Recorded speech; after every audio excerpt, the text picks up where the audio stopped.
Let me give you a little preview of what we're going to talk about in the next 3 lectures. We're going to talk about rocks. And this first lecture is going to be about igneous rocks. And igneous rocks, by definition, are those rocks that form from the molten state. Matter of fact, all the rocks we've been talking about so far, basically the peridotite of the mantle and the basalt and the granitic rocks of the crust, those are igneous rocks that form from the molten state. Then we'll talk about sedimentary rocks.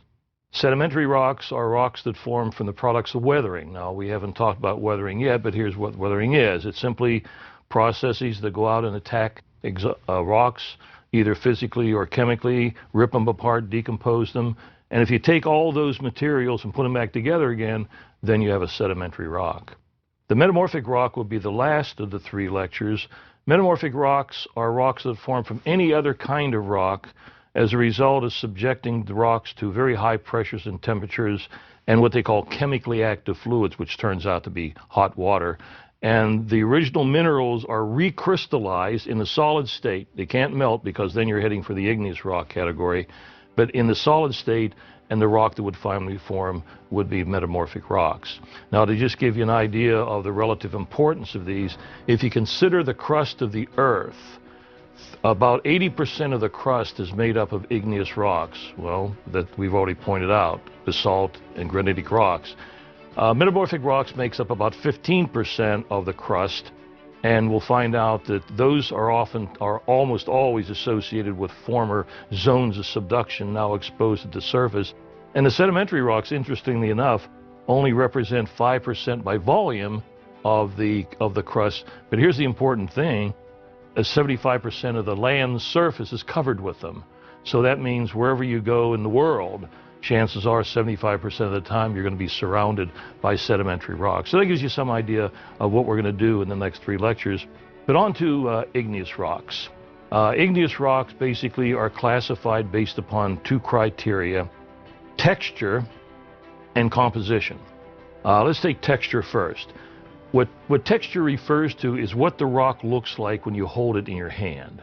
In specifics, can you or can you not see the individual minerals to the point where you can identify them? If you can, then we call that coarse-grained. If you can't, then we call that fine-grained. Now, the dividing line in terms of actual dimensions, I would say probably 1/2 millimeter. If a grain in a rock is greater in diameter than 1/2 millimeter, you could probably, using a hand lens, be able to identify what it is. So anything larger than that would be coarse grain. On the other hand, if they get much smaller than that, even though you know there are grains there, they're just too small to be identified with anything like a hand lens. So those would be your fine grain. Now, the real question, of course, is what determines whether you're dealing with fine grained or coarse grained? And that's a very simple thing to answer. It's simply cooling rate. So let's just consider, for example, a magma. Injected up, let's say the granitic magma is injected up in those zones of subduction into the edge of the continent. Here they are surrounded by rocks.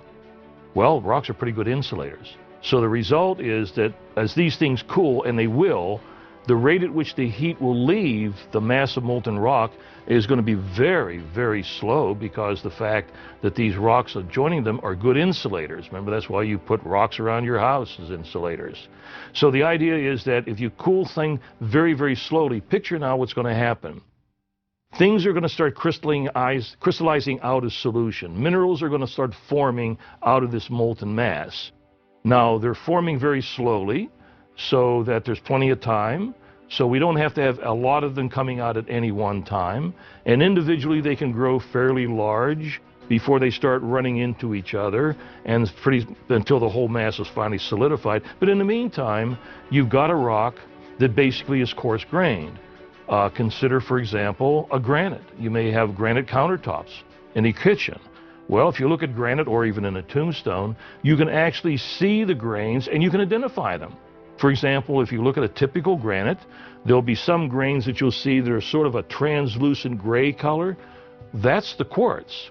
Other grains will be anything from white to sort of creamy color to pinkish color. That's the feldspars. Then the little black specks that you see scattered throughout, that's the biotite. So you can actually identify those. So that would be coarse grain. Anything that cools slowly by that In other words, when magmas cool, invariably they're going to form coarse-grained rocks. Now, fine-grained, fast cooling. For example, you take a magma, spew it out on the surface of the earth. Now you've got a lava.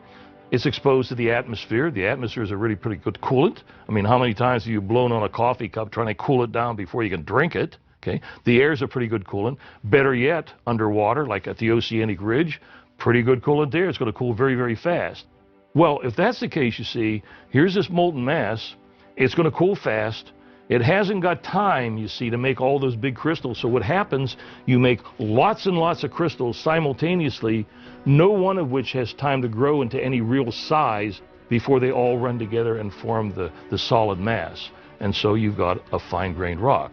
Obviously, we're talking about lavas here. All lavas are basically fine-grained. There's no such thing as a coarse-grained lava because they form too fast. Somebody asked me one time, however, could you have a magma that cooled slowly enough or fast enough in order to form fine grains? Yeah, I think you can. For example, if you were to take a magma now and squeeze it into a little crack in a rock or between layers of the rock, here you have rocks on both sides. They are insulators, all right, fair enough, but they're also cold.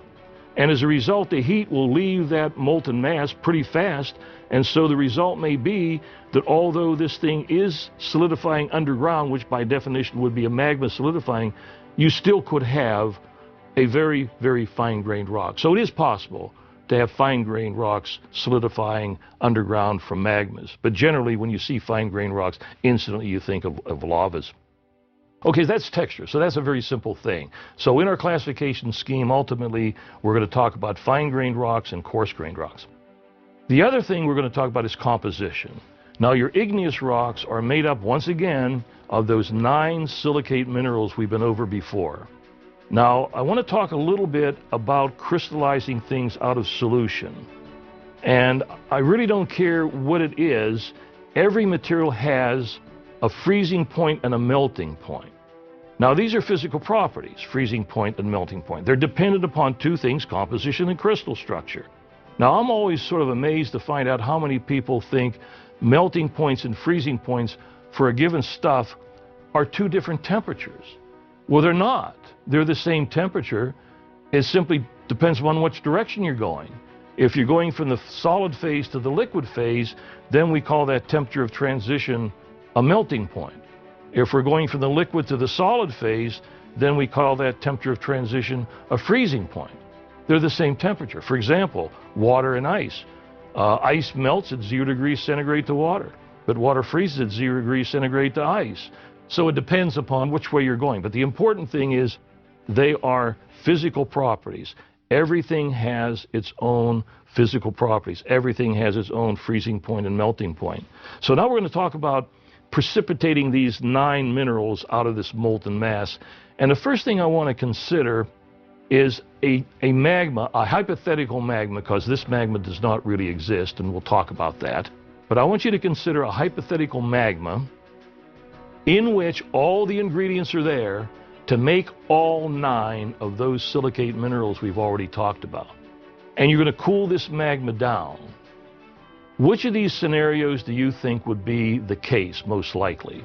As you cool this molten mass down, there will be a temperature reached in which all 9 of those minerals will precipitate out of solution simultaneously. A. B. As you cool this mass down, they precipitate out perhaps at different temperatures, but in no particular order, which means if you did that experiment several times, maybe the first time quartz would precipitate first and the next time it last or whatever, and there's no order to it. Or C, as you cool this mass down, the minerals will form in a specific order based upon composition and crystal structure. It's the old adage, if you don't know what the answer is, it's always C. Yes, C is the answer. For example, the first one, all of them precipitating out simultaneously. Is that possible?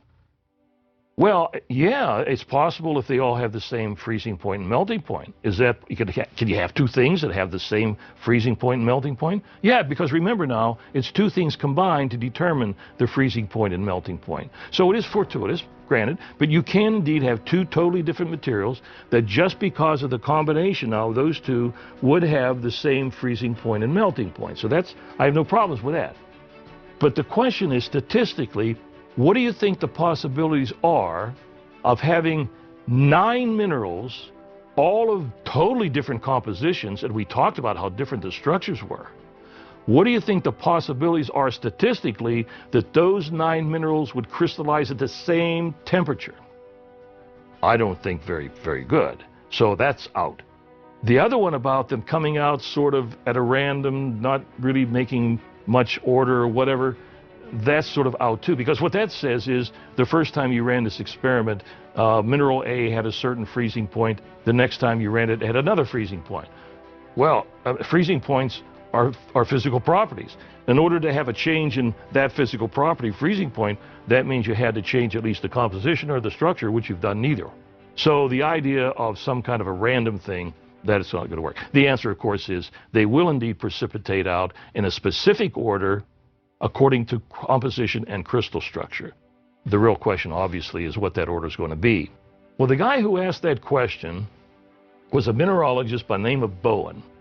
And Bowen did his work back in the mid-1900s. I think it was about the 20s. Actually, he worked, I believe, at the geophysical labs in Washington, D.C. But he wanted to determine for igneous rocks what the order was of those 9 minerals. So here's basically what he did. The first thing he did, a very exhaustive study of igneous rocks themselves. Now, you'll have to take my word for this, but if you look at a thin section of an igneous rock, you can actually see the contacts between the individual grains and just the relationships that they have. You can get some feeling for which came first and which came next. So you can get a certain amount of information out of just looking at existing rocks by very careful examination of the grain boundaries, the order in which these things precipitated. So he did all that. The other thing he did was he took actual mineral specimens, ground them into powders, mixed them all together in a crucible, melted it in a furnace. He had an artificial magma. And then using a hot stage on a microscope, he put a blob of that stuff down, cooled it down, and watched to see when the minerals formed. Took them out with a teasing needle, noted the temperature, and then identified them later. And when it was all said and done, when he put all this together, there was an order of crystallization. There was an order of crystallization. Now, even in his paper, he said this is not perfect because there are things going on in that precipitation process that he really didn't understand, and I'm not sure we still understand him today. But here's the order. If we think first of all about the ferromags, right? The ferromag listing, the first mineral always to come out in the ferromag list at the highest temperature was olivine. It always precipitated first.